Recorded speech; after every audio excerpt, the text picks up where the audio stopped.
नमस्कार दोस्तों, स्वागत है आपका मेरी चैनल में। हम बात कर रहे हैं अपने एक नए टॉपिक के साथ, कल्पवास।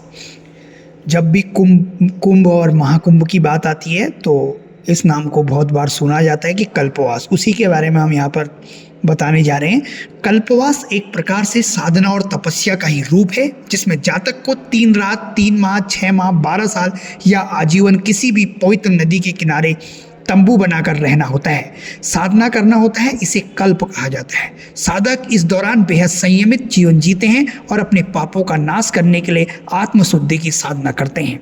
इस दौरान वे पवित्र नदी में स्नान करते हैं, किनारे पर उपवास, प्रार्थना और ध्यान में लीन रहते हैं। ऐसा कहा जाता है कि एक बार का कल्पवास बिना कुछ खाए पिए 9 साल तपस्या के समान होता है।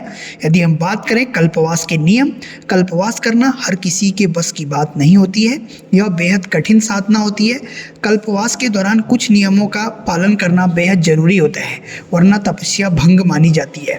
साधक को कल्पवास के दौरान झूठ नहीं बोलना होता है, साथ ही अहिंसा से रहना होता है। इस दौरान उनसे चींटी भी नहीं मरनी चाहिए, यानी सभी प्राणियों पर दया भाव बनाए रखना होगा। साधक को कल्पवास के पूरा होने तक ब्रह्मचर्य का पालन करना, सभी व्यसनों का त्याग, साधक को ब्रह्म मुहूर्त में उठना, रोजाना 3 बार नदी में स्नान और जप करना होगा।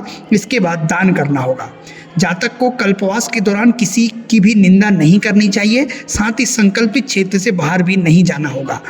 कल्पवास के दौरान जातक को एक ही बार भोजन करना होगा, साथ ही जमीन पर सोना होगा। इसके अलावा कल्पवासी को साधुओं की सेवा, पिंडदान और अग्नि सेवन और अंत में देव पूजन करना होगा।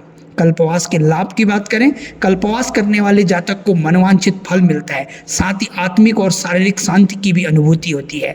तो लाभ की बात करें, इस दौरान की गई तपस्या और साधना से व्यक्ति के सभी पाप खत्म हो जाते हैं और उसे पुण्य की प्राप्ति होती है। माना जाता है कि इस समय भगवान की कृपा भी मिलती है, जिससे जीवन के सारे दुख समाप्त हो जाते हैं। कल्पवास करने से व्यक्ति की आत्मिक सुख मिलता है।